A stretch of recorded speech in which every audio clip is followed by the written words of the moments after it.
Keadaan cuaca cerah di Shinjuku dengan gedung-gedung megah di antaranya, di mana 2 bulan sudah Ikuo akhirnya pulih dari racun yang diterimanya dalam kasus yang lalu. Seorang petugas polisi di situ menatap aneh seorang pria yang sepertinya bersemangat. Ya, benar saja, Ikuo sangat mood menjalani tugasnya setelah ia libur cukup lama. Dan memulai chapter ini dengan judul Disguise.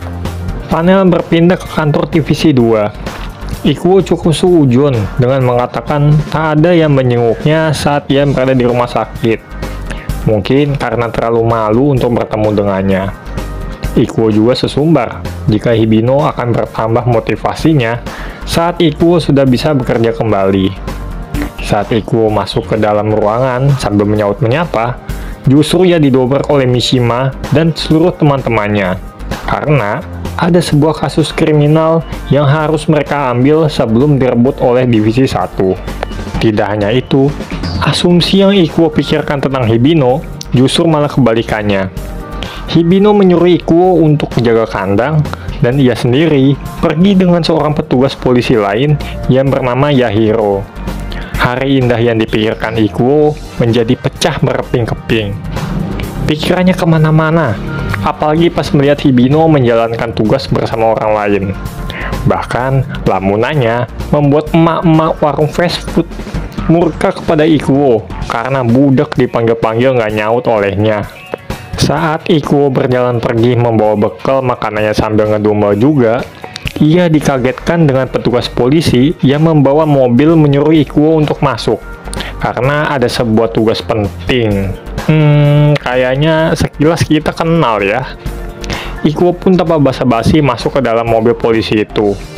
Di perjalanan pun, Ikuo masih saja ngedumel akan kesialannya di hari ini, yang akhirnya ditegur oleh si petugas polisi itu, sambil mengenalkan dirinya sebagai, "Iya, dugaan kita semua benar, Dano Tatsuya." Ikuo kaget dan bahkan nggak menyadarinya sama sekali. Ya iyalah, pikirannya kemana-mana. Ikuo menanyakan dari mana Tatsuya mendapatkan ini semua. Tatsuya menjawab bahwa kostumnya ia dapatkan dari orang tua yang tertarikkan memorabilia polisi dengan harga yang cukup mahal. Mobilnya juga merupakan 95% replika mobil polisi asli. Dalam hati, Ikuo juga ingin menanyakan tentang senjatanya Tatsuya, tapi ia takut untuk bertanya lagi.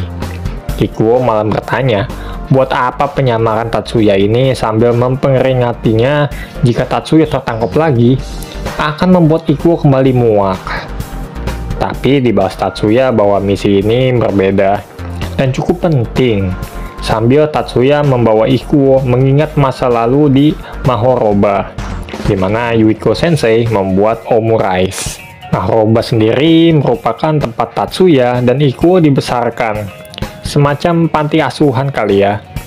Flashback pun dimulai saat Ikuo dan Tatsuya disajikan omurice yang agak keasinan ya. Ikuo sangat tersiksa akan asinnya itu makanan. Di samping Tatsuya juga meledek cara Yuiko Sensei membuat omurice. Tapi dibalas oleh Yuiko Sensei bahwa anak kecil seperti mereka gak bisa menilai makanan yang dibuat dengan sepenuh hati dan cinta. Dan chapter ini pun kita diperlihatkan sosok Yuiko Sensei yang cukup manis sekali ya.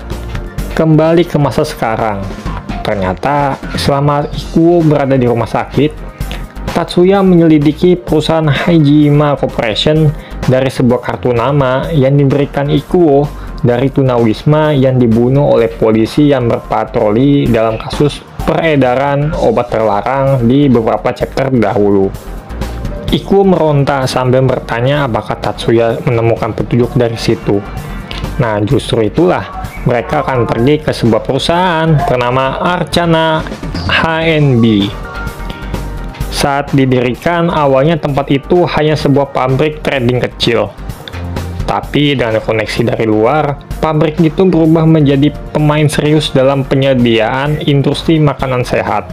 Kualitas dan harga barang dari perusahaan itu juga sangat bagus, bahkan tanpa gembar-gembor publik.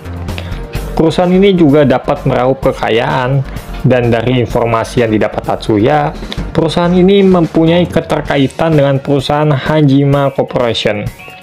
Tatsuya juga berpendapat jika Hajima Corporation itu adalah perusahaan cangkang yang tercatat.